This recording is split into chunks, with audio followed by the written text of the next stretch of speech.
This is the Conduit. It is March 14, 2021.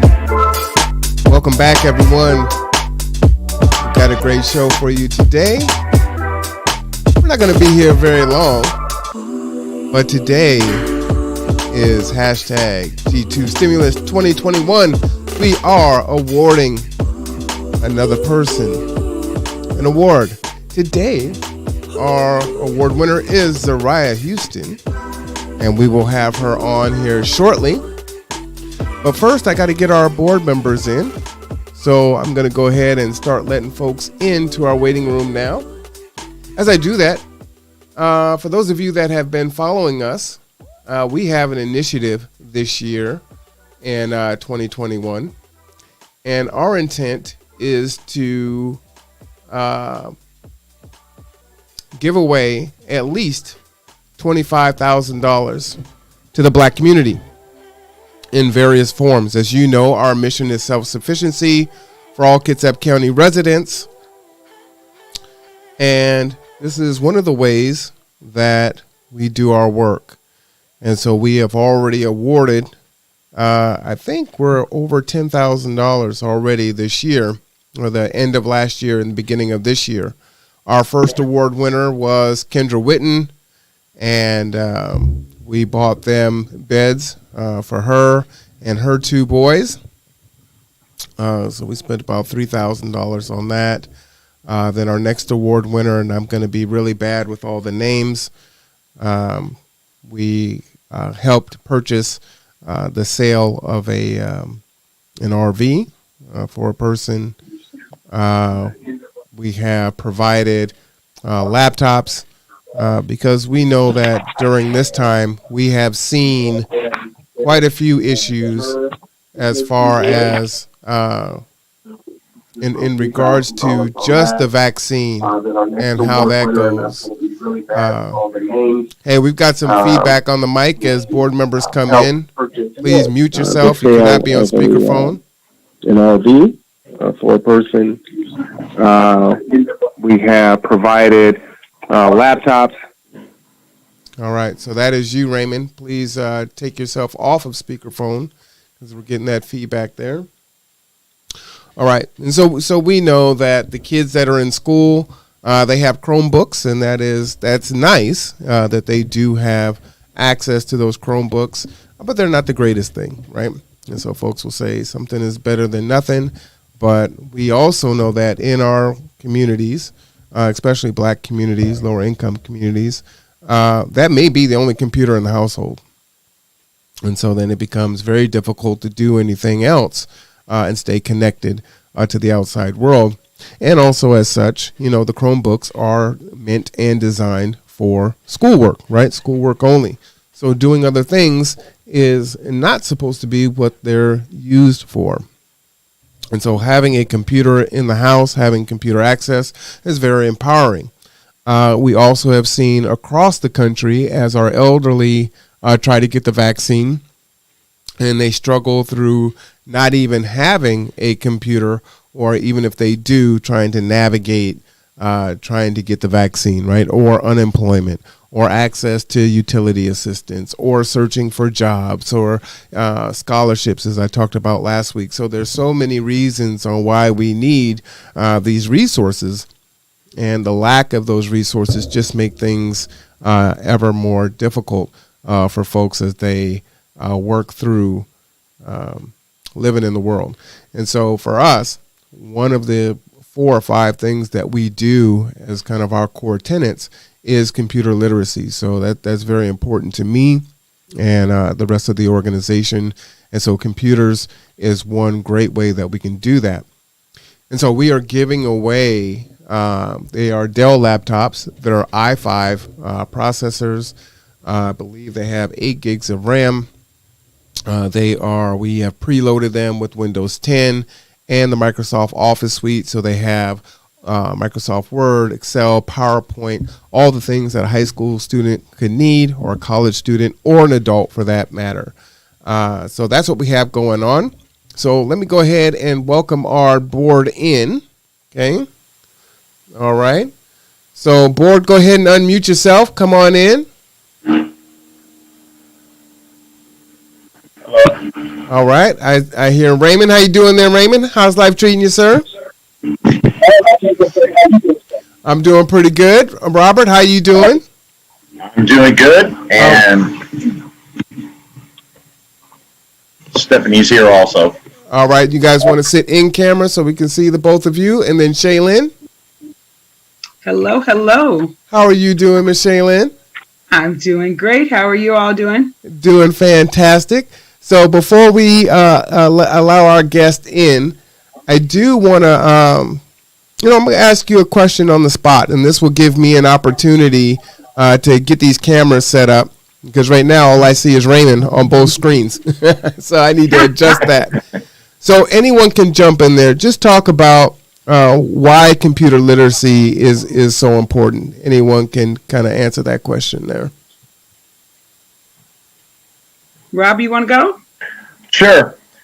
Computer literacy is important because without computer literacy, most of the world has gone to computers nowadays. So, I mean, if you want to apply for a job, it's typically online. If you want to apply for any kind of benefits, also online. If you need to do a resume, you're going to have to be able to use Microsoft Office. If you need to balance or do a budget for yourself, that would come in Excel. So computer literacy is very important nowadays. Yeah. Anyone else?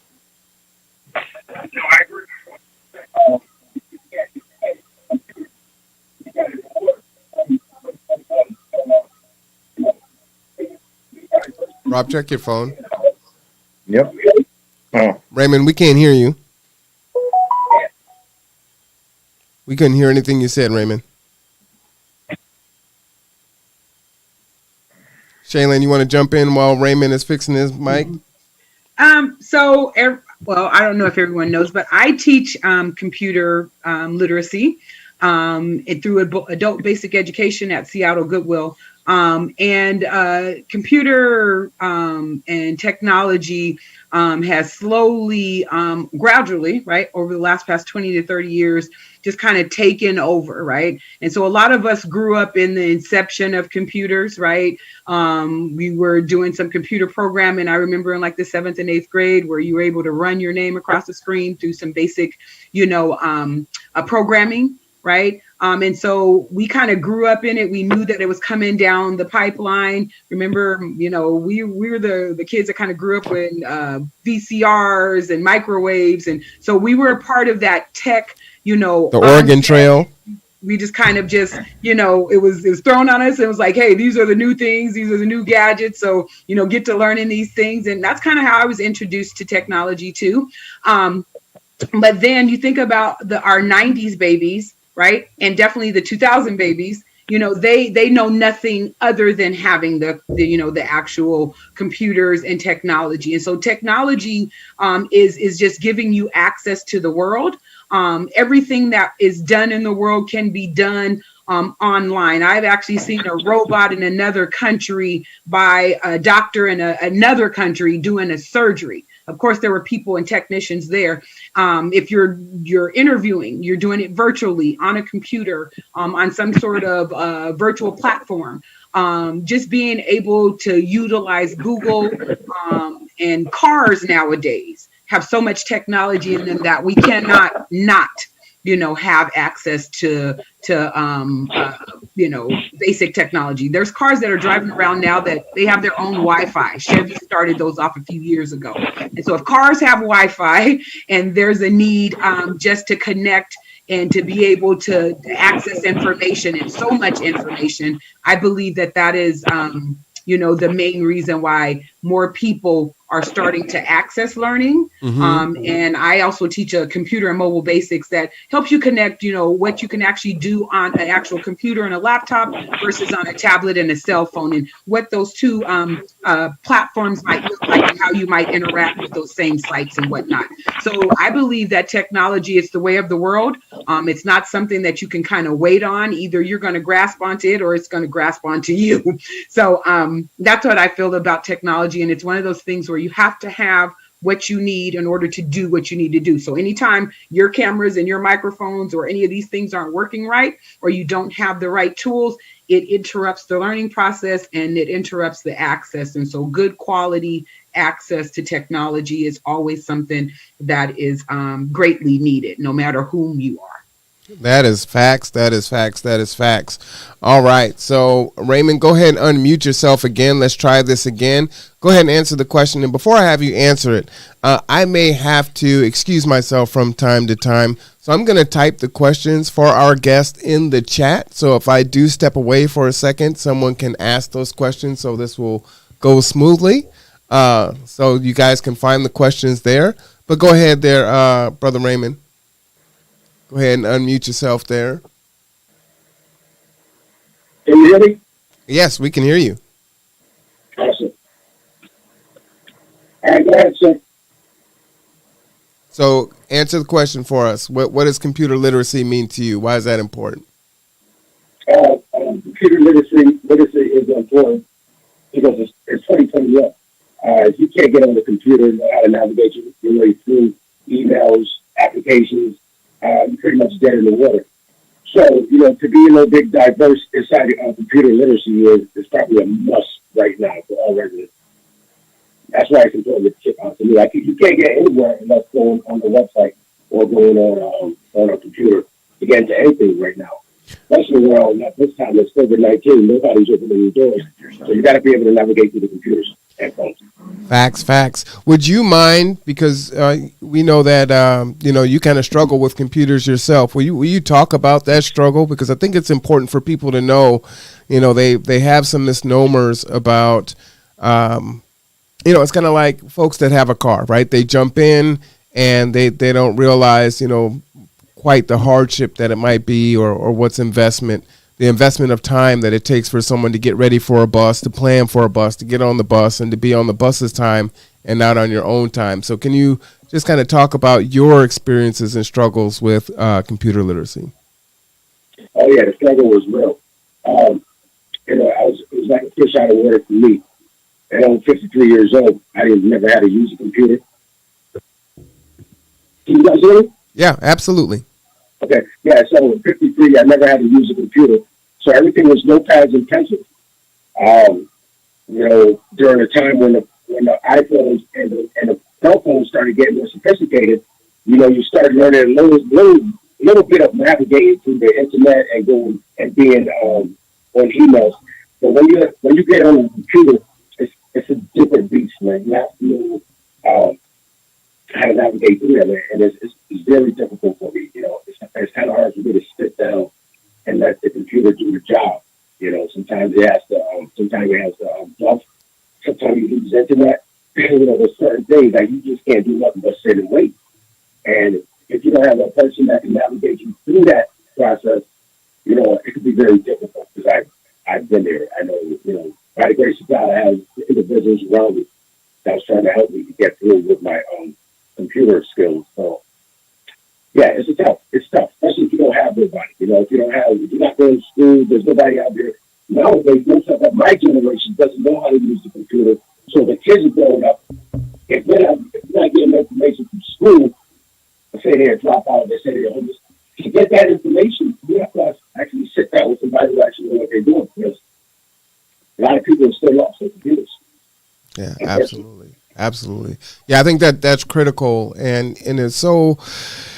What I want to say about this is, for those of us that run programming, we have an idea, either through the research that we've done, some of the anecdotal experiences that we've had, like Raymond articulating that now. And so we run our programming, and we do it to the best of our ability to serve our customers and our clients.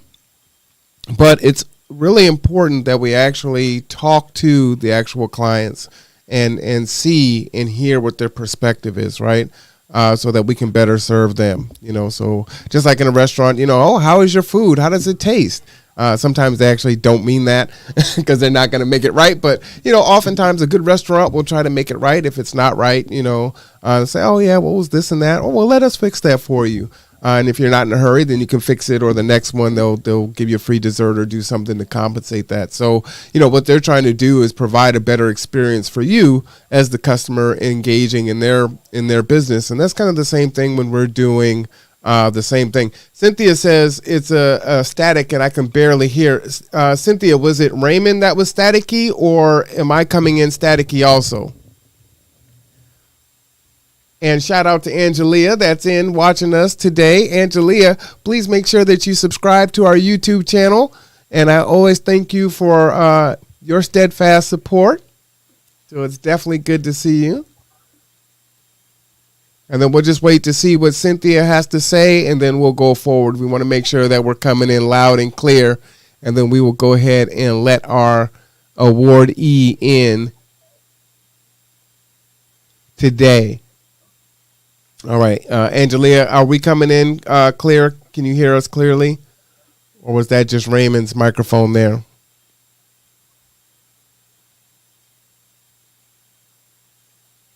All right. Well, so if you would have our guest come on in, Shaylin, that would be great. Tell her to log in so I can admit her into the meeting. She's waiting, she says. Oh, I don't see a place to let her in. Let me see if I can change my view. I'm going to have her go out and come back in. Okay. Yeah, because I don't see Stephanie either, Rob. So that might be it. The next people aren't showing up, which might be what's happening. There we go. I see Zariah now. Have Stephanie do the same.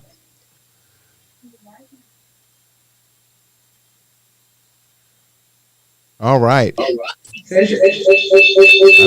She might have to go a little bit away from you. All right, so we're getting it going today. So I'm super excited because this is our first live with multiple people on here. As you all know, we will be doing several conversation series where we will have multiple people on to have conversations. So this is good. We've got this is our first time doing this in a live environment, so that's great. So makes me jazzed. Nice and jazzed up. All right. Miss Stephanie, are you there? I believe she is. She's at the other end of the house. I'm trying to set it up. Oh, you got it. I see you. How you doing? All right. Zariah, would you like to come off mute? Yeah, come off mute. Hello. How are you doing? Good. Yeah, it's good to see you. Happy birthday. Happy belated birthday. Thank you. How old are you now? 16. Woo, that's scary. 16. How you feel about that, Mama? I don't know how I necessarily feel about that. She's growing up. She's, embarking on all these new adventures. She will be starting driver's ed next month. Oh, Lord. She's already had some practice. And so, she's going to do it the formal way, and so I'm excited for that. It has been a busy week for her, with her being in school and doing sports, and it being her birthday week. I'm just excited how she holds it together, and how she just pulls all these different things together, and it keeps her head moving forward. That's what motivates me all the time. Like she says, she inspires me, but she thinks that that I inspire her, but she really inspires me. Just to watch her, live life. It's pretty cool to watch. Well, yeah. I think that's a drop the mic right now. We can just go ahead and just end it. We're done. Thank you all for coming. That's it. So Mrs. Zariah, do you know why you're here, my dear? Yes and no. Yes and no? Okay. So what I'll do is I'll explain it all to you. But first, tell folks about yourself. You're a Bremerton High student. What grade are you in? I am in 10th grade. Okay. You playing any sports, any extracurricular activities? I am currently playing volleyball, and then track and field starts on Monday. Oh, wow. Okay. All right. Excited to be in school? Yes. Well, good. So the reason why She's you're doing here is, quite well too. and she's doing well. Oh, yeah. Oh, She's doing quite. She's made the principal's excellence list twice for her grade point average, and she just received a letter probably a couple weeks ago about perfect attendance. What? And, and so yes, she's doing pretty well. Well, Ms. Zariah, you're gonna have to toot your horn on that because you know how I feel about education. So tell me all about it. Okay, so in the beginning, like I started off a bit shaky because I was new to the online process. But as I started to dig in and ask more questions and become frequent in my learning, mute yourself. My grades started to increase, and I'm currently in between a 3.5, 3.9 GPA. Did you say what? Say that again. 3.5, 3.9 GPA range. All right. First off, we got to give you an applause for that. Okay. That is fantastic. Congratulations, especially in this time. It's already challenging being a college student, a high school student, but to be a high school student during COVID and all of the challenges that exist, for you to keep your grades nice and high and your attendance also is phenomenal. So kudos to you. I'm very proud of you. I love and watch the work that you do. How's math going? It's there. It's kind of shaky, but I'm still doing pretty good. Like last year, my grade went from like a C to an A by the end of the year, but now in geometry, I currently have a B. That's what I'm talking about. Don't make me break out the sprinkler now. You know how I feel about it. I'll go back old school on you. I know. I'm dating myself, right? I tried to tell Keyshawn that it was drip, but I guess the kids don't say drip anymore. So what's the new hype thing? Drip is still there. Oh, drip is still there? Okay. No cap? No cap. No cap. All right. I'm trying to be up on it, All right. So this is Zariah, is hashtag G2 Stimulus 2021. And you know all about our organization and what we do. And what we want to do is provide, this is a kind of a grant program where we are awarding up $25,000 to the Black community in different ways, right, to help them out. And our mission is self-sufficiency. And so folks that are, doing good things and or need help, we identify those folks. Different board members nominate folks, and you were nominated, and you are the recipient. And so, hearing about, yeah, exactly. I think another applause is necessary. Applause. Thank you. So, again, as I said before, navigating COVID is tremendously challenging. As a high school student going through, it can be additionally stressful, right? It's one of the things that we wanted to talk about and hear from kids and their struggles about that.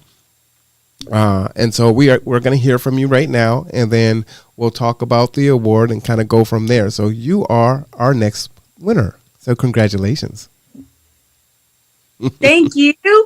You're very welcome. So let me ask you, Zariah, what does Black History Month mean to you, or Black history overall?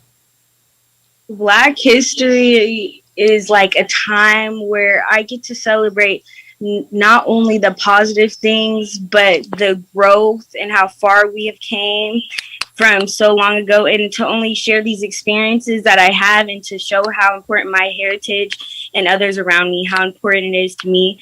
And it's like, when people think of Black history, there's like a lot of things about the downsides, but it's really about the growth and how we've came so far. And I feel like that is really important to me when expressing Black history. All right. That's an excellent answer. Do you have any kind of favorites? Have you learned of anyone new? Or, because I'm asking you a bunch of questions, you don't have to answer them all. Just I'm giving you a lot of options. Or is there someone contemporary, as in someone nationally or local, that you say, you know what, that person is making Black history? Oh my gosh. So I actually sat in an NAACP meeting with Judge Helen Whitener. Mm-hmm. And wow, she was so inspirational. And it shows me, like, as a Black young lady individual, even in a small city like Bremerton, I can make it somewhere and I can be an activist and a voice for my community. She really stuck out to me. All right. I think that's awesome. All the adults out there, our children are watching us. So it is important how we conduct and carry ourselves, where we have such an impression on them, right? And we are competing with lots of negative things that they can latch on to. So it is so tremendously important that when we are in the space with other children, that we give them something to aspire to and look up to, right? Because it really is up to us. So we can say, this is out there and that's negative and whatnot. Well, then it's incumbent upon us to be that presence that is a counter narrative to everything else that's out there. So that's awesome. And look at that. She didn't even have to think about it. That was right off the top. And I didn't even tell her that I was going to ask her that question. So that's very powerful, right? Very powerful. So how do you feel about the vaccine? I have very mixed emotions about the vaccine, because first it almost started off as a negative thing, like to stay away from, but now I see so many people, being encouraging to get the vaccine. And so it's kind of hard trying to find a reliable source to go off of, but how am I going to keep the people around me healthy at the same time? Good. Now, Mama, I'm gonna ask you a question, because this part I don't know. As kids get a little bit older, do you have to give permission for her to get the vaccine? Can she choose to get the vaccine on her own? Like, how does that work for a teenager? Well, mind you, she's 16 now, and a lot of things with kids, they can make consent on a lot of things for themselves. You'd be shocked going to the doctor. I think she was 12, 13. And basically I had to ask to go back there with them. And there's times when the doctors actually say, I want some time. She belongs to Kitsap Children's Clinic. So shout out to them for being an amazing source for a long, long time. But they're very proactive that the young men and women have a voice outside of their parents. And so it's, even when it came down to the HPV, it was, we're going to have this discussion in front of her so she knows about it and that you're making these decisions. So yes, there are a lot of things that I can make decision for her. But that has shifted now that she's 16. I mean, Washington State does a lot of things. I would definitely advocate that she make that decision for herself when we do approve it for 16 and older. And because there's not a lot of information out there and we're really doing trials now, I can see where she is very in a confused state, but that's where they want us. Give us so many different pieces of information that you don't know, and then we'll just tell you what to do or give you the best advice, and then hopefully you'll follow that. And so, there's a lot of things that I know she's concerned about. But my conversation with her is, when it's time, I will allow her to make that decision, because she's going to take a shot that is going to go into her body for the rest of her life. Wow. Right. And so I never remove her from decisions. I always like to include her. And even as a parent, if I end up making another decision, at least I've talked to her about it, given her a chance to, tell why she believes either way. Right. And then I would probably explain to her why. And so then it's not like this big old, Mom, you made a decision without me, or were you even thinking about, what I mean? I just feel the need to include her and make everything that, if I want an inclusive world, I have to be an inclusive parent, and she has to know what that looks like and feels like. And so definitely when it's time for her, we will have that conversation.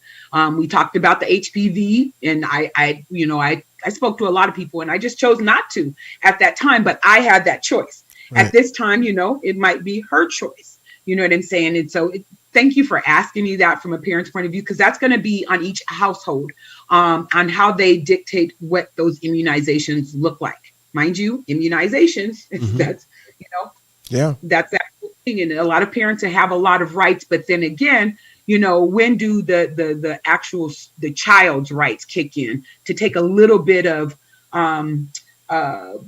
what word do I want to say? responsibility, right, Mm-hmm. and accountability for my own self, Right. versus, and that's what allowing them to grow up does. And thinking about it, Layla's 9, so the decision is all ours. But that's scary, because Yes. you're looking at a nation that is torn, and like you said, we've got so much information out there, and your baby, no matter how old she is, and everyone else's baby who's in their teen years and can make the decision for themselves, they can make it. So if you're against it and they're for it, or vice versa, or just being apprehensive but saying, okay, we need to get it, it's the best thing, whatever the case may be, what a conversation. Yeah. Man, that's pretty heavy. So it's definitely really important, parents, to have these conversations with your children and have them often. I've had, in all the interviews, this is a question that I ask, and we get varying questions where adults who have done the research are still on the fence and not quite clear. And now we're telling our young kids, hey, this is a decision that ultimately you're going to have to make, and you're going to have to make the best decision. So I think it's even more important that we cut through the noise and our own bias and actually find good, relevant information, and not just kind of go on hearsay or just the prevailing thought that's sailing across the wind. Because your kids are either going to take this vaccine or not, and you want to have the most real information available to give to them so they can make an informed decision. Would you agree with, if I'm saying that right, Shaylin? Yes, and the thing is that it's the same thing with me, right? And so when I become eligible for the shot, me and my son and my daughter, we will sit down and we will have a conversation, right? Because I'm making a choice. I'm making a choice to immunize myself, right? And then what are the effects, and how will that then affect them? Every other decision that I make in life, that is could be life changing. It's always about, how do I think about my children, and what effects, how will this affect them? And so even I'm not eligible at this point, right? Even though I have a couple of conditions, I'm still not eligible, right? Mm-hmm. But when that time comes in the next few weeks, that's going to have to be a sit down conversation with the latest information. I can't make that decision now. And tomorrow they're going to have something else to say, and definitely by next Friday. So, when I become eligible at that moment, right, when I know that it's going to be, and then it's going to be a matter of which one do I want and which one do they feel comfortable with me getting based off of the information. And so it really is a deeper family, conversation for us. I don't know if everybody else is going to do it like that. But I think the closeness and the respect that is shared between me and my children, I think it's a perfect conversation to have, where we can share our concerns, our fears, and the things that that we want to share amongst each other about it and what we know. So giving them a voice for that, like I said, is going to be a decision that I will have to make with them in a couple of weeks. And mind you, I'll be the ultimate one to make that decision, but I definitely got to hear from them. Yeah. I definitely, in that moment. So yes, that this is a big conversation, but why not? You have an opportunity, you have the time now, have these deeper conversations with your children while you have access to them. We've been slowed down enough for you to be able to interact with them more, hopefully build a little bit more stronger relationships, and take advantage of this time. Because mind you, as the world opens back up, we will revert back to a lot of our old ways, but the society won't allow us to do all of them, right? Because a lot of this will still be hybrid, just because we have the capabilities and we have a lot of infrastructure to support it, right? Right. Absolutely. But take this opportunity. We've been at home with our children and, maybe some bonus kids over the past year. Mm-hmm. And it's almost a year to the date. And what have we done? Have we built stronger relationships? Have we talked about our fears and our concerns? Have we discussed the mental health that comes along with this vaccine and this pandemic? What have we actually done with this time? And if you haven't done that, you still got some time. And so let's make sure we're investing in our families as much as we're going to be investing with the stimulus money. I'm just going to throw that in there. Facts. We got all kinds of people responding in the chat. So Cynthia Brady says, I also believe education and maturity plays a key in those decisions as well. And Angelia says, she's talking about being heard. And I think she said, isn't that our children? She says, go girl, hello beautiful. All right. And then Cynthia says, yes, they changed the laws years ago, and especially surrounding health issues such as Planned Parenthood, drug and alcohol counseling, etc. And so, it's really important if you haven't dealt with this, and again, I think we make the word escapes me right now, but we may think or may not have thought about it. Like with Layla, right? She's younger right now. You expect to make all the decisions for her. But as she comes into her teen years and things change, a parent can be blindsided by those changes. So we have to stay informed, talk with some other parents that have kids at different stages in their life and understand what's happening and stay informed. So you're not hit by it all of a sudden, and make sure that you keep those lines of communication open with your kids so you can have those conversations, find out what their fears, what their anxieties are, where they're getting their information from, right? Mm-hmm. And not necessarily, batting them down and saying that information is bad, but, providing some other information if it may be a little bit counter, or you've got information that know is from somewhere more reputable, right? Because, kids and adults will say, well, I got this from my friends. So, where'd your friends get it from? That's really. But those friend conversations are very powerful. They are. You have to think about, mind you, the friends, the video chatting, whether it's on Zoom, whether it's on Messenger or TikTok or whatever platforms that they're using, sharing, that is so important. So making sure that's part of the mental health, making sure that they have access to other people and the people that they consider friends so that they can even talk about this, right? And so their friends also give them a different perspective. Now, it's one thing to just be hearing the parent's voice through the child. And I've had to have that conversation with Zariah, like, that sounds like a parent conversation. Mm-hmm. And they're just repeating what the parent says. I want you to talk about what is their feelings and what are their opinions after they've heard things, they've seen things, and they talk to their parents. That's where your conversation should be. Mm-hmm. And so I think as parents, we need to create those spaces to where we're saying, yes, I give you information, but what are your thoughts? And are you asking some of your friends and the people that you've grown up with? And mind you, Bremerton is very good for that because we're small enough that a lot of our kids that are in high school together have probably known each other ever since Pee-wee's, right? Preschool, Head Start. I know Zariah has a few of those friends, definitely kindergarten, first grade, right? Mm-hmm. And so these are people that you've seen, that live different lives, maybe have access to different resources, whose parents, do different things or, how their lives have been impacted. Those are the things that help them unpack life because that's the other part of reality. And they would have exposure to those different people in different scenarios if they were engaging in school and more activities and being out and about and being in public. You would then continue to have those conversations, right? And so as adults, if we haven't been creating those conversation spaces, then it's our job to make sure that not only are we talking to our children, but our children are talking to other people besides us. You know what I'm saying? We have to create this village and this community. So I can't answer everything. I don't know everything. I don't want to know everything. But that's why I know amazing people like Rob, like you, Marwan, and like Miss Stephanie, and, the board and people at G2 and other places, Miss Harriet and Miss Vicky. I think about Anjali down at KCR or Jody at Olympic College. And I'm just throwing out some names that people that Zariah knows that, right? Mm-hmm. I can call on these people. Mm-hmm. And these are people that know exactly where I live, have knocked on my door, you know what I'm saying, and know me, right? And so anytime you have to have your child have a space to where they can talk to other people, bounce information and life off of, because that's what's going to give them that real reality, right? And definitely during this pandemic, because if you stay at home and only listen to maybe two voices, let alone one, imagine what we're doing to our children.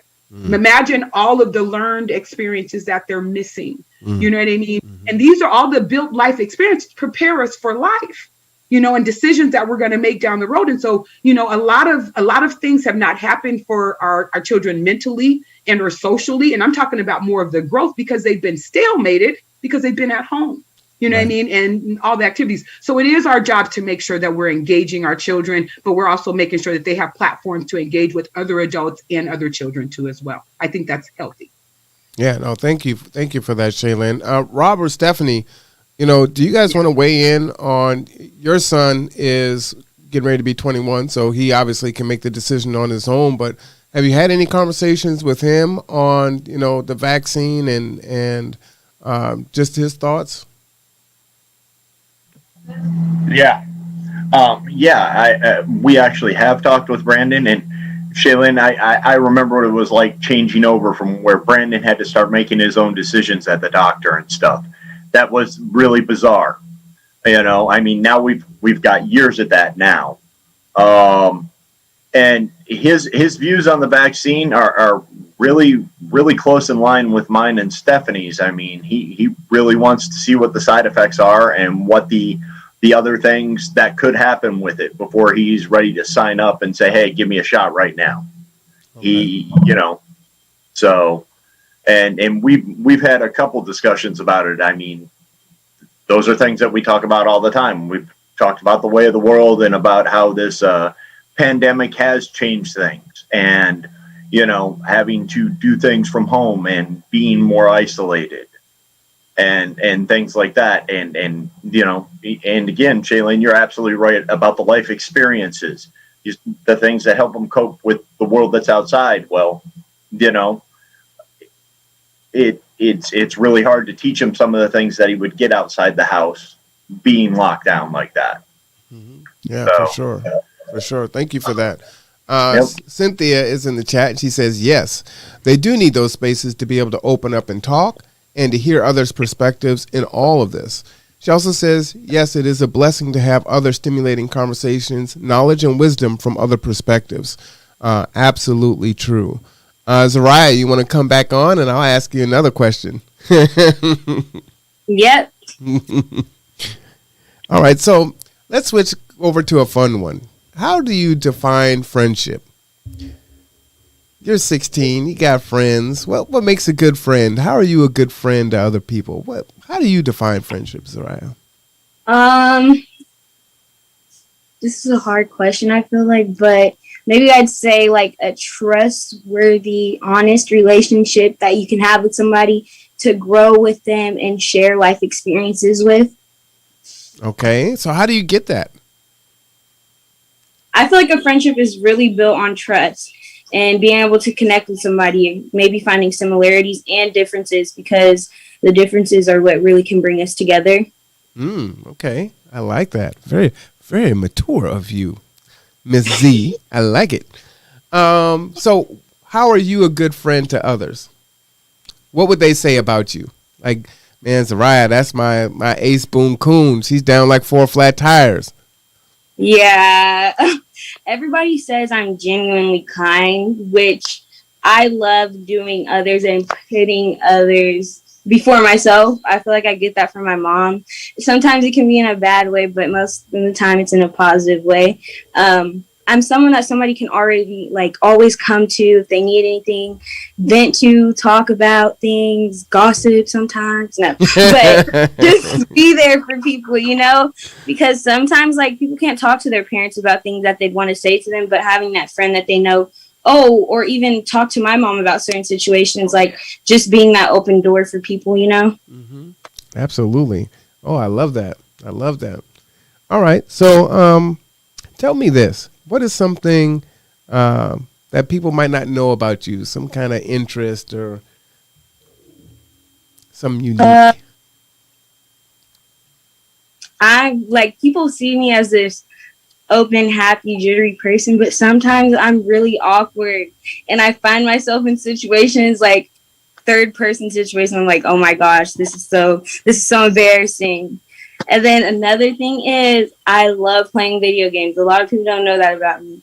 I'll be in class sometimes. The teacher's like, okay, after you finish your guys' work, you can leave. I'll be in the class playing my video game on the camera, all that. I just love playing video games. So what games do you like? Fortnite, GTA, and Dead by Daylight are my top 3 games. All right, what's Dead by Daylight? I know what GTA is and Fortnite, but what's that? Dead Daylight, it's a really graphic game. It's you're running away from a killer and then they put you on the hook and you have to try to escape from the hook. My mom just came in the room one time and been like, oh my gosh, what's going on? I had to leave the room what is going on? Dead by Daylight, okay. Yeah, but I don't know. I like it. Running away from Jason or something while they're running after you with the knife, trying to escape the killer. Yeah, that's funny. Well, I mean, we liked our Friday the 13th and whatnot. Now the kids actually get to be in the movie, right? And get to run away from the killer. So I guess next thing would be like virtual reality where they're actually inside of it running away. Yeah, I don't think I want any parts of that. I want no one grabbing my leg. You know what I'm saying? They throw me in a room with a bunch of spiders and I just have a heart attack and pass away. That'd just be it. So Yeah, I had the VR game where actually you put the set on and you can turn around and everything, and it was clowns. And I never played the game, but yeah, that was something. And that was it. Say you're done. Only a VR. Virtual reality is not for me. So Cynthia says Zariah is such a well-spoken young lady. I absolutely agree with that. And she also says, indeed, your mom has helping and giving heart. However, has difficulty asking for help. Laugh out loud. Did I see a pouty lip over there? And then Angelia says, the vaccine is a scary thought and no one has enough information. Yes, as a CNA, and I am working at the VA through agency, they offered the shot. I wasn't going to get it. After talking with, I did a minimum side effect. She got the Pfizer. So, Angelia, if you don't mind typing in the chat, the Pfizer's a 2-shotter, if I'm not mistaken. Yes. It's just the Johnson & Johnson. That's one.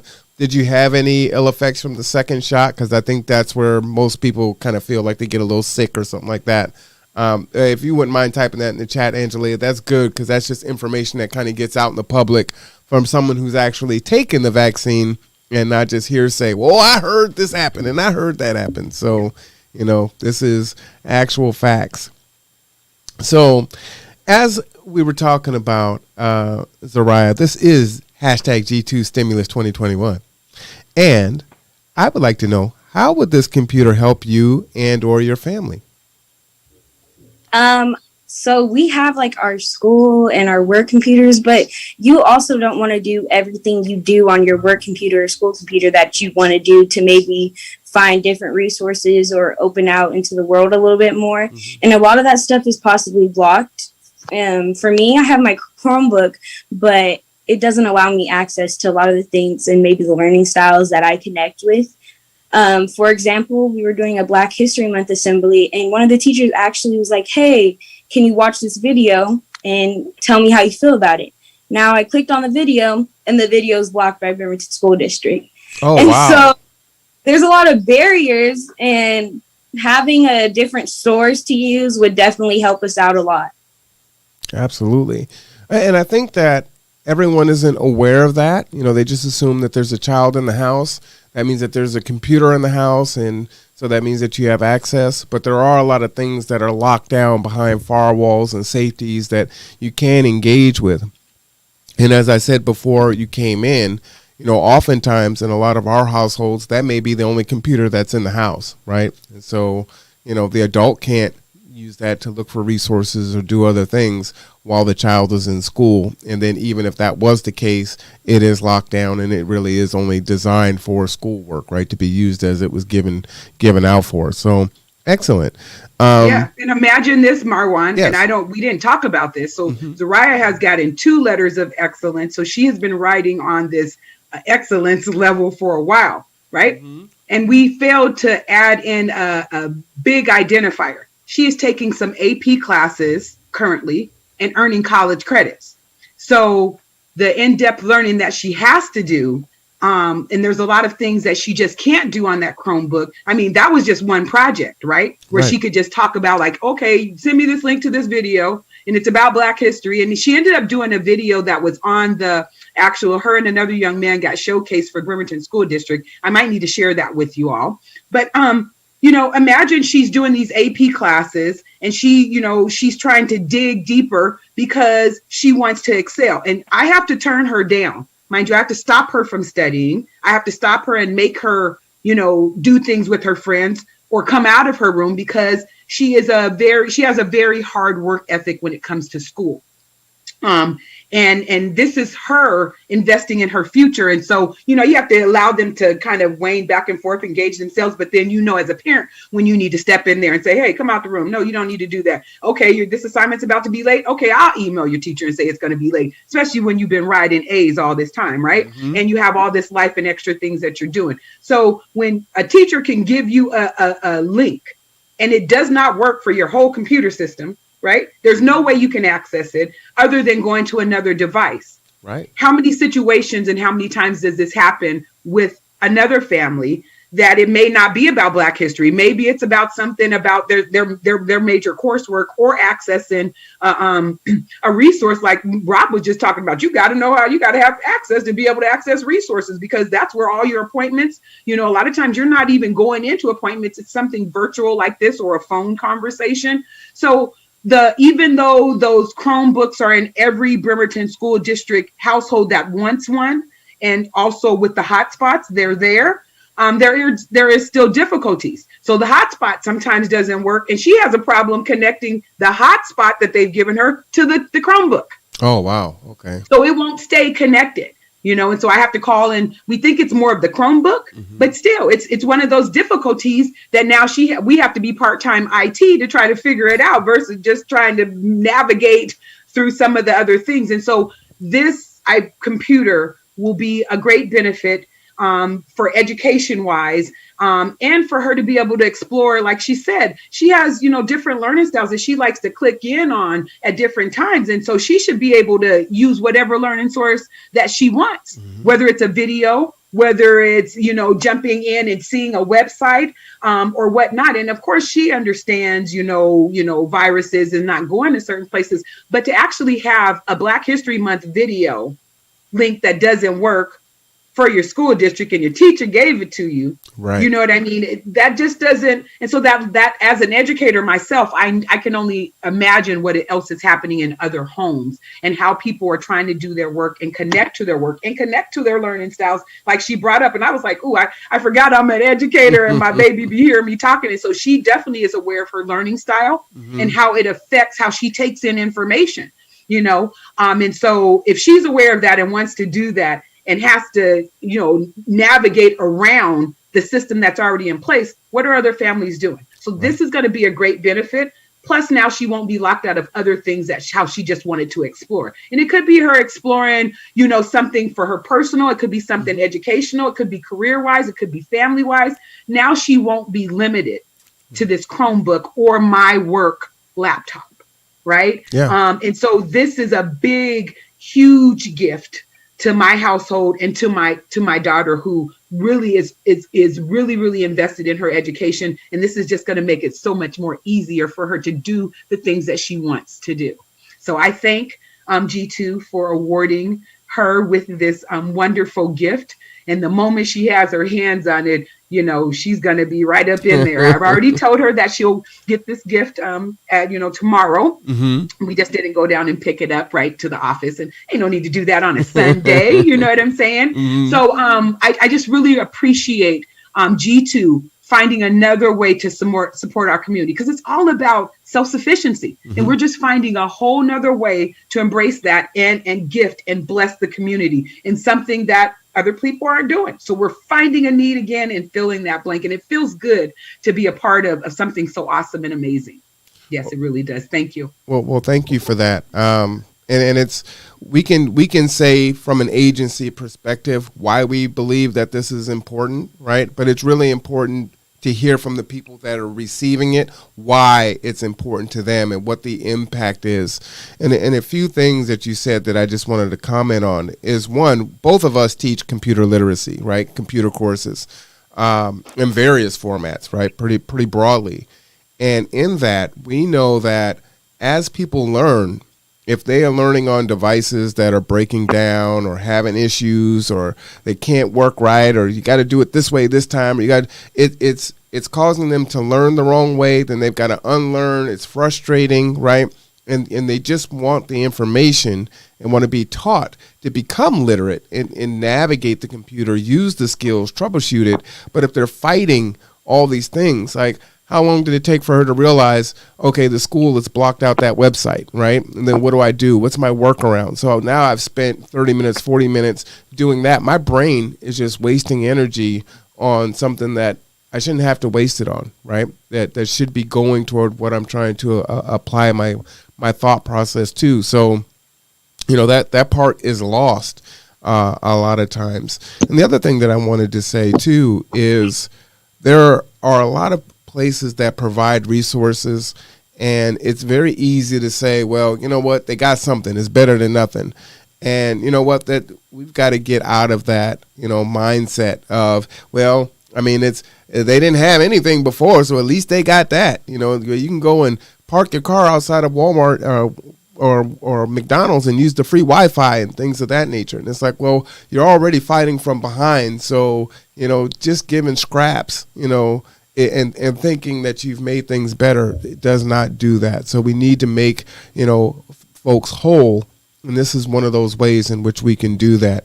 And for G2, the last thought on, all the things that you said is one of the things that, I pride you guys on as being aboard and being a part of building this thing is finding unique ways to make impacts and inroads into the community that don't typically exist. It's why we chose transportation. It's why we chose computer literacy. Yeah, there are classes that are set up and they're more formal, but it's kind of a drop in, drop out. Or, now doing the G2 stimulus and reaching into places that aren't getting penetration. And just having your voices and ideas that help to steer who we are as an organization as we go forward. So I do want to thank you all for that. Here it is, a Sunday afternoon, and more than half the board is here in support. So thank you to you all for that. I very much appreciate you for that. So, Zariah, if you can come back on. Oh, another applause? Well, I like applauses. I'm getting used to having my little soundboard here. So, Zariah, if you would come back on. Let me just show it to you here. This is what your laptop looks like, because I actually have one of them, right?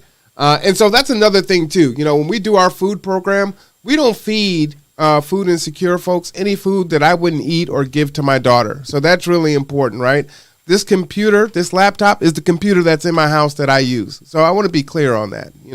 Oftentimes I was in another meeting with some folks and they were actually were bagging on, and not to say that it doesn't exist, but they were bagging on some other organizations that were giving out food that they wouldn't eat themselves. Like it was like, oh, they just give away the little throwaway food that other people don't want.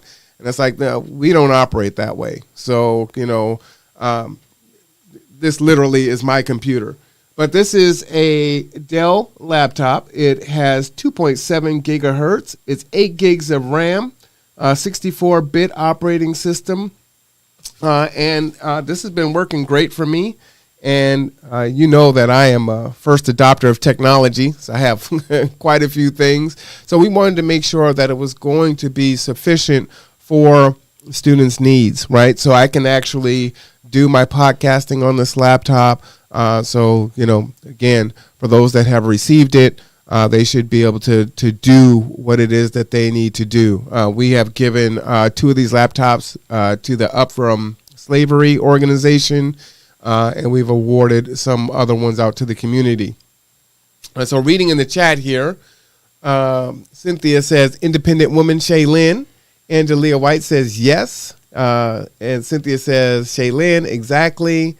Well, where did she get that from? Laugh out loud. Shaylin, that's you. Hard work and great work ethic. Good for her and good for you. Stop her and let her know that she needs to have fun too. And then Angelia says, wow, yes, Shaylin has so much influence.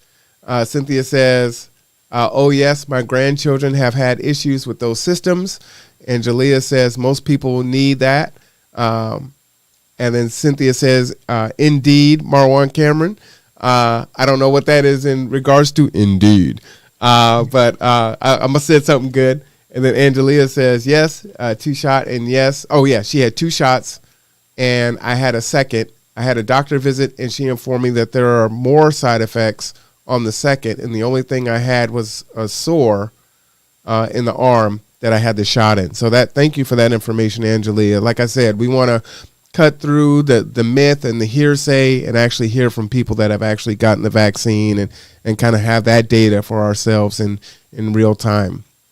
So, Ms. Zariah, you're going to come and pick up your laptop tomorrow. It's all set for you. You'll need about 20 or 30 minutes or so that we can set your email to it, right? So to have your setup on there, yep. And then you will be good to go. Yes, so yes. Do you have any questions for me? And you are. Yes, I actually do have a question. Uh-oh. Let me sip my soup. Okay, so my question is, what is your goal for the podcast, and what is your reach out plan? What is the goal? That's what's the goal? Well, I'll tell you what, Zariah, I have no goal. I'm just flying blind. No, the goal is, my goal is defined by several things, and then it's also undefined. And what I mean by that is, when the name finally settled and I said, okay, we're going to call this thing the Conduit.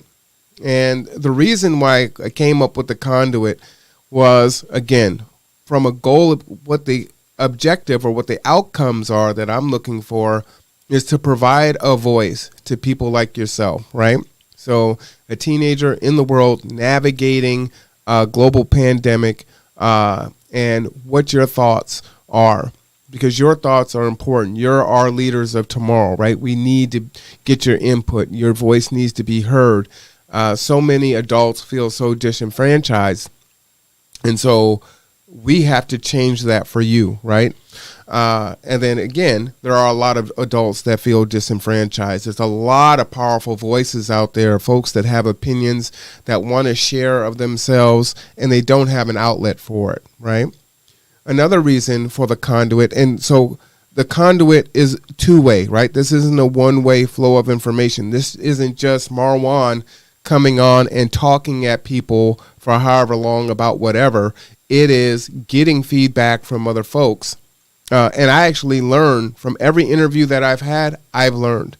So my assumption is that other people are learning and getting value from listening to these conversations, right? And so I want that to come out in that way. Another reason is, we know that in the black community, we have said for the longest time, right? Fake news, right? The way that they have portrayed black men, black women, we're lazy, we're this, we're that, the other, we're criminals, we're all these different things. We have been saying that from the inception of radio and TV, right? And even when you go back to Rodney King, where it was on video, there were people that said, well, it was this and that, right? Should we believe you or my lying eyes? And then we have, all of the murders, and I'm not going to go too far into that, but just all at George Floyd and everything else, we have that. And even now, we're going into the process of jury selection, right? And the narrative is already being twisted on what it's going to be. And we know through mainstream media, again, we've been saying fake news for a long time. Now, at the time, President Trump was saying, fake news, fake news, fake news, right? But we've been saying that forever. So it's really important that our voices are heard, right? And it's our narrative, not their narrative that is given to us through the Democratic Party or through the mainstream media, and as it trickles down. I shared, Zariah, a video once that it showed like 200 different newscasters across the country all speaking the exact same lines. They had this script, and I can't remember what it was talking about, but it started off with 1, then 2, then 4, and then 8, then 16, then 32, and it was 100, and they were all saying the exact same thing. So whatever the news was that they wanted to give out, that was given to news stations across the country, and that's what they were pushing out to folks. Well, then that becomes the fact, right? And that's not the fact. That's what they want you to hear and what they want you to know.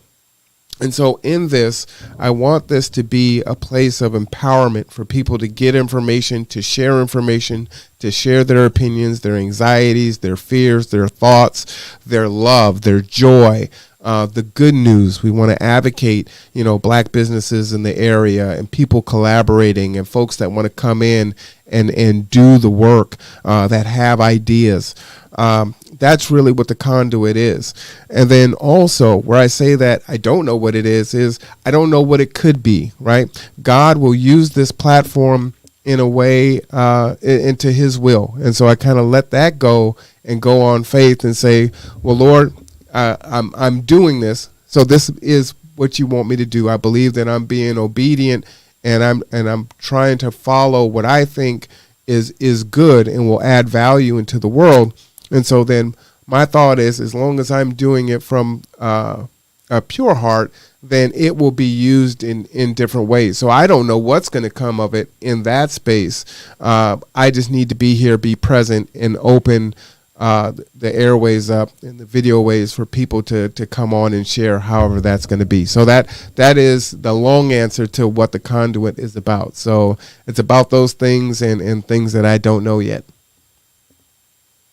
Is that sufficient? Thank you. That was a really good answer. All right. Do you have any other questions?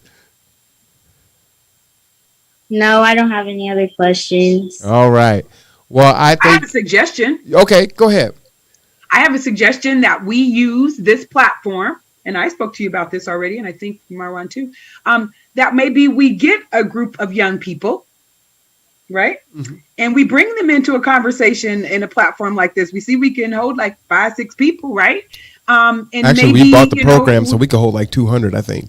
Yeah, but I'm just saying, sometimes you work with capacity you got and you build up, right? Hey. And so what could we bring in some young voices that maybe, where we can talk more about what it's like going back to school? What are your fears and your concerns about that? What are your fears and concerns about what is going to happen next school year? And, what about the vaccination? What questions do you have about the vaccination? And maybe we give them a platform to where they can speak those things out and we can bring somebody back in to answer some of those, but giving them a space and a voice.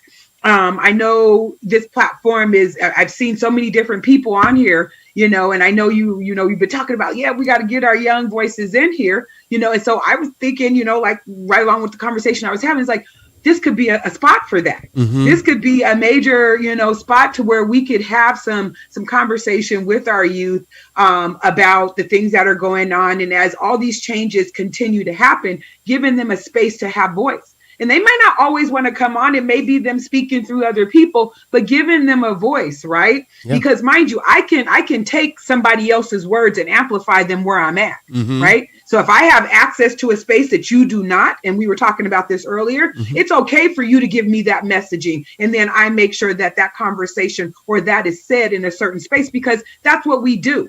I have access, you have access, and we share those spaces so that everybody doesn't have to be in every room at every table. Right. So I think this would be a great opportunity, and I'm willing to help, encourage some young folks and drop in on some conversations that Zariah has, maybe, and maybe some other people out in the community too, as well, to see what we could actually pull together. And so we can definitely amplify youth voices here. And maybe it's a spring thing, so we build it up for over the next few weeks and then we launch it off and do some, something for the actual youth and make it really, really, impactful and strategic about how we elevate them. So that's my idea and I'm willing to help. And so let's play off of that and figure that out. I love that. And, I tell Rob and Raymond all the time, I love when I listen to other people talk because that gets my juices flowing. And you said something in there where you were talking about preparing for the next year and what that's going to look like. Well, we also know, because we do watch the main news, and I don't want to make it sound like don't pay attention to anything that's on major news. I mean, that's still a source of information. You just got to, sift through what's good and what's not. But as you're going into the next year, the big thing is that people are told to social distance. And a lot of people have taking that to heart, right? They're staying home, they're isolated. But we've seen in the news so many parents talking about the struggles that they're having with having their kids at home and trying to figure out how to teach their kids, do their job, and do all the things. And they're stressed out and they're overwhelmed. And so they need to hear from other parents on, well, what are you doing? Oh, that worked for you? Maybe I can do that. And so again, that also kind of provides that space where it can make it a little easier. I know that I told some parents that Layla's school was having lunchtime where they would have the kids come on to the screen during lunch and let them have lunch and see each other, right? And Layla loved that. That was like one of her favorite parts of the day because she got to see her other students, right? And so a lot of my friends' their kids, they weren't doing that in their school. And they were like, man, I'm going to go and suggest that to my teacher tomorrow and see if they can implement that because my son or daughter would absolutely love that. So again, trying to get those ideas out there because if adults, we're lonely and isolated, we know the kids are definitely like that, right? Yeah. They've got to have that interaction. So thank you for that. Cynthia says, I would love to hear the young ones speak. It's a great idea. And yes, also, what does young ladies go through in specific areas and young men too? Adolescent years are very important.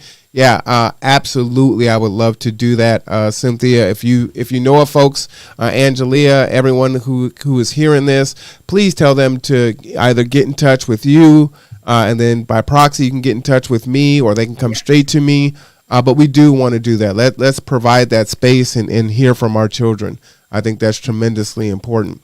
And then Angelia says, wow, that sounds like I don't know how to talk. I had no side effect on the second shot. Oh, okay. Other sore arm. Luckily, my doctor told me that there are some have had side effects. I have someone who did the J&J shot and had many side effects. So I guess it just varies. Thank you for that, Angelia. So she is responding to her experience in the shot. So kind of reading the chats as they come in. So I apologize that it's just jointed in that way. So yeah, I think that's really important. I think that's great for us to do that. So we'll start working on that. So that's a thing. If you for those of you that know me, I am not a procrastinator. And if I like the idea, it's like, okay, let's try it. Then it's like, let's go. You know what I'm saying? Let's do it. Let's not wait. We don't need a committee for the committee for the committee. Let's just go on and start planning this thing. So Zariah, we want to thank you for being you, which is awesome. You are a fantastic, young, powerful Black princess. Happy birthday to you. Yes. So glad to hear that you are doing so well in school. And we hope for your continued success as you go forward in your endeavors. We hope that this gift will enhance your experience in school and personally. And you guys have already talked about that. So we just want to thank you, and again, we can be hard on our kids and, you're doing fantastic in the face of tremendous adversity. And so we want to acknowledge that and say that we see you and we appreciate you. Thank you. And also thank you for having me here and also being able to express how I feel. Because a lot of the times us not being in school, I don't have these outputs to be able to say hey, this is what's going on. Of course the school cares, but it's not really out there like it would be if we were in building. Well, if you ever want to talk, just let me know. And you want to come on and share it out, you can come on the podcast anytime you want. Thank you. All right. Do any of the other board members want to say some words to Zariah before we go?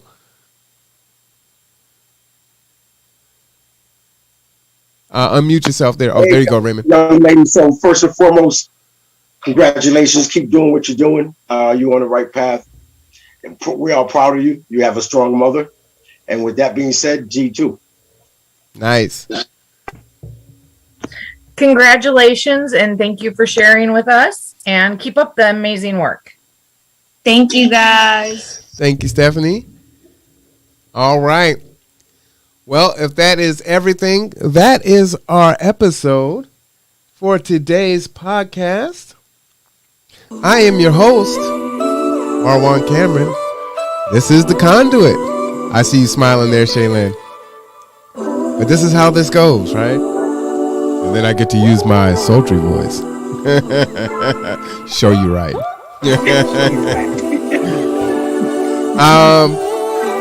If you want to get involved, you can contact us. Gather Together, Grow Together, 360-373-3000. If you know anyone who is food insecure, please reach out to us by Tuesday, and we can set them up on a delivery schedule for meals. Okay? If you want to volunteer, please get a hold of us. You can give us a call. You know that we are downtown. Our email, gather, 2, grow, at g2.org. We are back at CenturyLink, everyone. Next month, Seattle Sounders. So, want to get involved? Come join us. We'll get you set up. Get your food handler's permit. Get your alcohol permit. And we get you there. We get you back. Have some fun. Help grow the organization so we can continue to do these things like this. We appreciate all of you participating in the chat, all of you that will watch this later. We will see you tomorrow night for a very special interview. You want to say who the interview is with, Shaylin? Pastor Frankie Coleman. Pastor Coleman. Your pastor tomorrow night. Yes. I'm so excited for you to speak to my pastor. So he will be on tomorrow night at 6:30. You don't want to miss it. It should be fantastic. Very powerful man. Has a lot to say. Lots of wisdom. So I'm definitely looking forward to meeting him. And I know him because my dad knew him. But having that conversation with him. So until next time, I'm going to sign off. This is Marwan Cameron. This is the Conduit. Have a good one, everyone. Good night. Bye-bye. Peace.